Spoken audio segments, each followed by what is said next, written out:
আজ শেয়ার করব সহজেই চিকেন পকোড়া। তো দেখো এখানে চিকেনগুলোকে আমি ছোট ছোট করে কেটে নিয়েছি আর একটু নুন হলুদ মাখিয়ে রেখেছি। আর এখানে দিচ্ছি একটা কাচের বাটির মধ্যে বেসন দিচ্ছি, তারপরে দেবো হচ্ছে আদা রসুনের পেস্ট, দেবো নুন হলুদ, আর এখানে হচ্ছে একটু গরম মশলা গুঁড়ো, চিকেন মশলা দিয়েছি আমি, আর হচ্ছে তোমার এখানে দিয়েছি একটু লঙ্কার গুঁড়ো। তো এই সব দিয়ে একটা ডিম ফাটিয়ে দিয়ে দিয়েছি আমি এর মধ্যে, দিয়ে এটাকে ভালো করে গুলে নিচ্ছি। দেখো এটাকে ভালো করে মেখে নেব ডিমটাকে দিয়ে।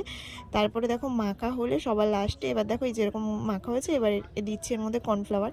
তো কর্নফ্লাওয়ারটা দিয়ে ভালো করে রেডি করে নিয়েছি। তারপরে এবার চিকেনের টুকরোগুলোকে আমি এর মধ্যে দিয়ে দিচ্ছি, এই ব্যাটারটার মধ্যে দিয়ে এবার ভালো করে মাখিয়ে নিয়ে এবার এক এক করে তেল গরম করতে বসিয়ে দিয়েছিলাম।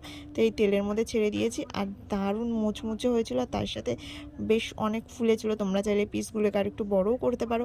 তো দেখো কত সুন্দর সফট হয়েছে আর দারুণ টেস্ট হয়েছিল খেতে। তো টাটা সবাইকে, সবাই সাবস্ক্রাইব করো আমার চ্যানেলটা, আমার পাশে থেকো।